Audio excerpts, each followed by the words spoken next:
गढ़ का और गीत गजामिल ऐसी करी कमाई। नीच कर्म करने से देखो तर गया सदन कसाई। कर्म से अलग नहीं हुआ, लिखा देखा होगा कर्म ही, बोलो बोलो पूरी बोल दे करो, कर्म ही पूजा है और त्याग ही तपस्या है। कर्म ही पूजा है और त्याग ही तपस्या है। और 7 साल में क्या क्या त्यागा है आप लोगों ने, कोतपुर वालों ने तो बताए, कुछ कुछ त्यागा है। अरे थोड़ा थोड़ा अगर त्यागते, एक एक वर्ष में भी त्यागते तो 7 चीजें तो 7 साल में त्याग ही देते। लेकिन मैं अपनी बात, सत्य बात बताऊं कि कैलकुलेट किया है कि एक गांव के हिस्से में इतने व्यास हो गए, इतने व्यासी हो गए, शास्त्री आचार्य हो गए और इतने संत भारत के धराधाम पर हो गए, इतने मजहब 12.5 पंथ, 999 मजहब। और अगर एक गांव को सुधारने के लिए अगर तैयार हिस्से में लिए जाएं तो 10 संत पढ़ेंगे, एक शास्त्री पढ़ेगा और एक शास्त्री और पढ़ेगा। कितने है गए? 10 और 2 12। एक गांव को सुधारने के लिए 12 लोग लगे हैं, फिर भी हमारे संसार में गांव सुधरने वाले हैं क्या? ध्यान रखना, इतने संत हैं, इतने भगवंत हैं, इतने भगवान के शिष्य हैं, इतने भगवान को मानने वाले, भगवान की कथा सुनाने वाले हैं, लेकिन ध्यान रखना कहते हैं करते नहीं।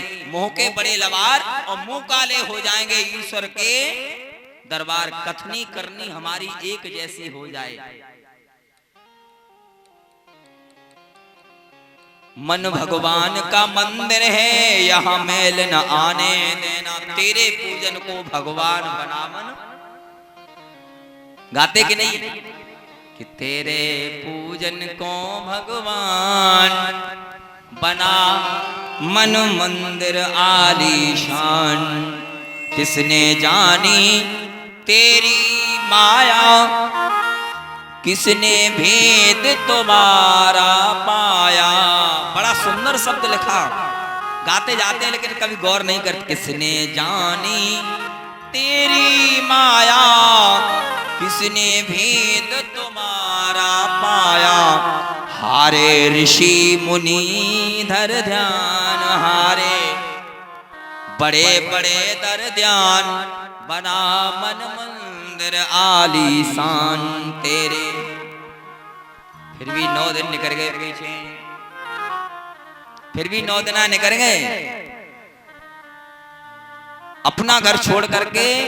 और जो आपने अपने कर कमलों से बनाया है वहां 1 घंटे जाओ से घंटा। अच्छा जब बताओ, जब 24 घंटे घंटा घंटे टनन टनन अगर कोई तुम्हारे कान से बजाए तो तुम खुश होगे कि नाराज होगे? नाराज हो गए, कतई सोन नहीं देते, कतई कतई हमें छड़वर के लिए आराम। अच्छा जब तक सवेरे 3 बजे से थे और रात के 3 बजे घंटा बज रहा हुआ है तो देवी देवता बेचारे इतने परेशान है गए, 9 दिन में इतने परेशान है गए, तो गुस्सा के बारे में समझ लो कछु तो करेगा।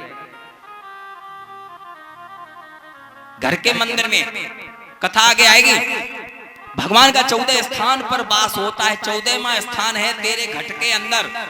तेरे घट के उस घड़े के उस घर के अंदर नहीं, उसमें तो है सो है ही मंदिर, लेकिन तेरे घट के अंदर 14वां स्थान है। अर्जुन मेरा वास 14 स्थान पर है, 14वां स्थान तेरे हृदय के अंदर है। कहीं तुझे बाहर भटकने की कोई आवश्यकता नहीं है। एक घड़ी आदि घड़ी, आदि से पुण्य आदि, और तुलसी संगत साधु की हरे कोट अपराध। एक घड़ी में 24 मिनट होते हैं, एक घड़ी में 24 मिनट होते हैं और 24 मिनट होते हैं एक घड़ी आदि घड़ी। आदि से पुण्याद 24 के आधे 12, 12 के आधे 6। अगर 6 मिनट बैठ करके भी ध्यान कर लें, अंतःकरण में झांक करके देख लें कि हम दुनिया के सामने बड़े स्मार्ट, बड़ा बाबूजी, बड़ा सेठ जी, बड़ा ईमानदार, बड़ा ऐसे लगते हैं। अगर हम दुनिया के सामने जैसे दिखते हैं वैसे अगर अंदर से हैं तो ठीक है, और बाहर से कुछ और है, अंदर से कुछ और है, तो यही तो पाखंड है, यही दिखावा है दुनिया के सामने। क्योंकि आपके सामने कुछ और है। मंच से कह रहे पंडित जी बैंगन खाना निषेध है, घर बैंगन नहीं आएगा। हम सब ये नहीं करते, वो नहीं करते, घर में सब कुछ होता है। इसलिए लिखा है तुलसीदास जी ने कि चौकी पे कछ और है कोतपुर वाले। शर्म आती है अपनों पर, जब अपने ही अपनों से शिकवा करेंगे तो फिर हम शिकायत किससे करेंगे कि चौकी पे कछ और है, चौका में कछ और तुलसी ऐसे जीव को सुनही नरक में। चौकी पे तो 9 दिना देवी मैया पधार ले घर में, जवारे वहले, हाँ खूब दूध से सिंचाई कर रहे, और 9वीं को सिराय दी और 10वीं को पूरी जबई पचेंगे जब एक एक चल जाए, है कि नहीं? याद रखना कि चौकी पे कछ और है, चौका में कछ और तुलसी ऐसे जीव को सुनही नरक में। मैं नहीं कह रहा हूं, ये तुलसीदास जी कह रहे हैं। इसलिए हमें यहाँ रहते हुए ईश्वर का ध्यान करना है, और ध्यान दे दियाता आए थे हरे भजन को ओटने लगे कपा। किसी काम से आए थे, किसी काम में उलझ गए। यही तो एक दुनिया का नियम है। दुनिया दुरंगी नहीं है स्वामी जी, दुनिया बहुरंगी है। इसलिए अपने एकाग्रचित करके मन को, और भगवान के चरणों में हमें चिंता नहीं उनकी, उन्हें चिंता हमारी है। कई सालों से ये बात कही जा रही है। सन 2007 में महेंद्र सिंह की कथा हुई थी, तब से ये बात कही जा रही है। हमें चिंता नहीं उनकी, उन्हें चिंता हमारी है। हमारी नाव के रक्षक सुदर्शन चक्रधारी है। हमें चिंता छोड़ करके चिंतन करना है। तो यही बात कह रहे हैं सूत जी महाराज सौनकादि ऋषियों से कि तुमने भले की इच्छा से। सौनक आदि ऋषियों ने प्रश्न किया कि कोई तन से दुखी है, कोई मन से दुखी है, इनका कलेश दूर कैसे होगा? तो बोले तुमने बड़ी सुंदर बात कही है। किसके लिए? सारे संसार के लिए।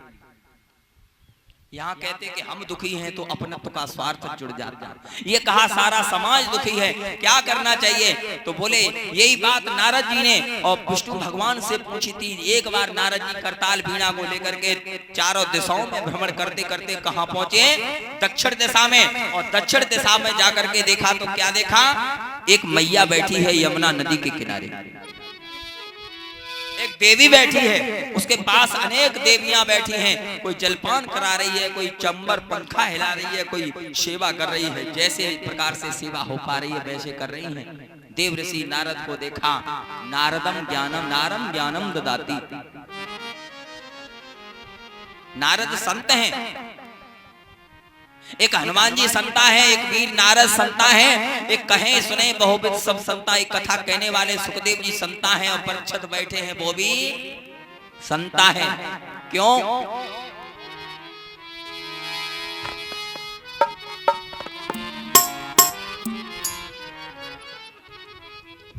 सब संता है, और संत को देख करके वो देवी, वो माता, वो शक्ति ने रोना धोना बंद कर दिया।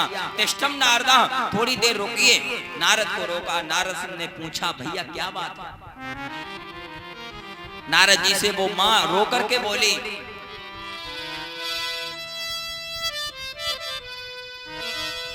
नारद ने देखा बड़ी सुंदर युवती है कि तरुणी के सुंदर रसक नयन, मन ही मन व्यथा रो रहे थे। लेकिन दो बूढ़े पुरुष बेखबर से उसके ही पास सो रहे थे।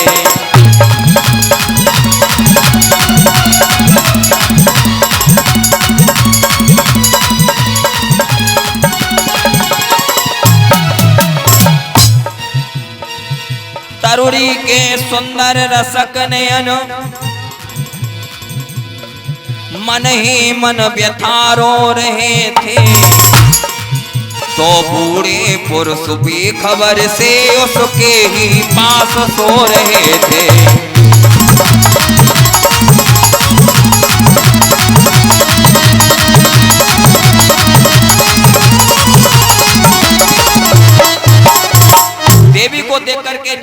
देखा बड़ी सुंदर युवती है, और बात क्या है, उसके सामने दो वृद्ध रूप में दो पुरुष लेटे हैं। देवी से हाथ जोड़ करके बोला तो देवी रो करके बोली, बाबा बड़े शर्म की बात है। बोले क्या बात है?